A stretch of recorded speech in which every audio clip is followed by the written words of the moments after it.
Hello there. Investors overestimate the importance of skill and underestimate the role of random chance in investment returns. That's the key finding of a study conducted by researchers at the University of Mannheim in Germany. The study's entitled "Fooled by Randomness: Investor Perception of Fund Manager Skill." The researchers found that most investors base their decision on which actively managed fund to invest in on past performance. However, they fail to appreciate the extent to which volatility skews returns. They also tend to assume that managers who've performed well are skillful, when often all they did was to take on more risk. Here's Professor Martin Weber.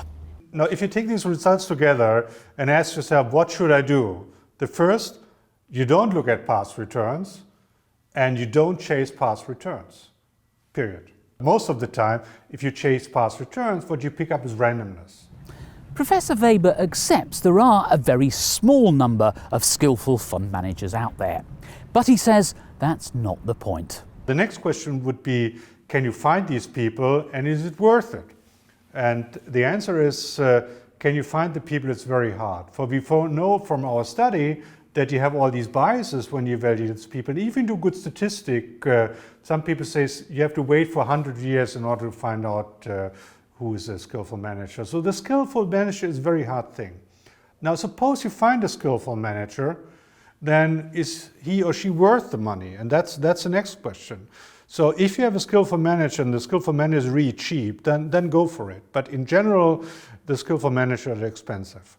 So, given how unlikely it is that you or I can successfully identify the next Warren Buffett, why do so many of us try to do just that? For Professor Weber, there are two main reasons: industry advertising and the media. You have to admit passive investing is boring. I mean, the media cannot write anything a lot about. So the media has all the incentive to write about active and some person by chance hitting something very specific. So the news is against this investing.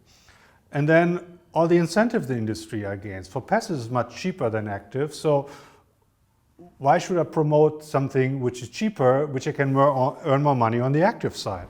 So the next time you're tempted to invest in a particular fund on the strength of an advert or something you read in a newspaper, beware. It might just become a future star performer, but the odds are heavily stacked against it. Goodbye.